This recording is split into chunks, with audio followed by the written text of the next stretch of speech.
നമസ്കാരം. സഹ്യ ന്യൂസിലേക്ക് സ്വാഗതം. സെൻട്രൽ ജയിലിൽ നിന്നും ശിക്ഷാ ഇളവ് തടവുകാരെ മോചിപ്പിക്കുന്നതിന് ജയിൽ സൂപ്രണ്ട് തയ്യാറാക്കിയ പട്ടിക ചോർന്നതിൽ ആഭ്യന്തര വകുപ്പ് അന്വേഷണം ആരംഭിച്ചു. പോലീസും ജയിൽ വകുപ്പുമാണ് ഇക്കാര്യത്തിൽ അന്വേഷണം നടത്തുന്നത്.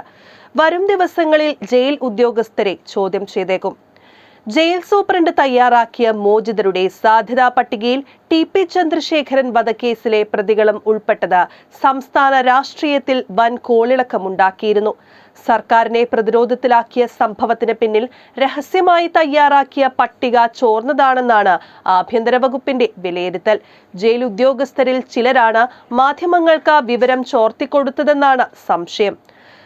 RMP നേതാവ് ടി.പി. ചന്ദ്രശേഖരൻ വധക്കേസിലെ പ്രതികളായ അണ്ണൻ സിജിത്ത്, ടി.കെ. രജീഷ്, മുഹമ്മദ് ഷാഫി എന്നിവരുടെ പേരുകളാണ് ശിക്ഷാ തടവ് കഴിഞ്ഞ് മോചിപ്പിക്കപ്പെടേണ്ട തടവുകാരുടെ ലിസ്റ്റിലുണ്ടായിരുന്നത്.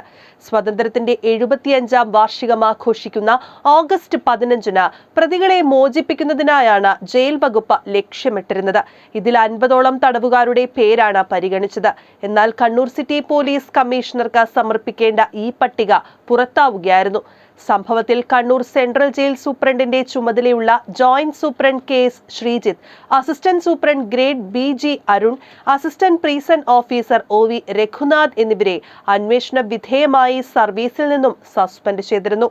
News desk, Sahya news.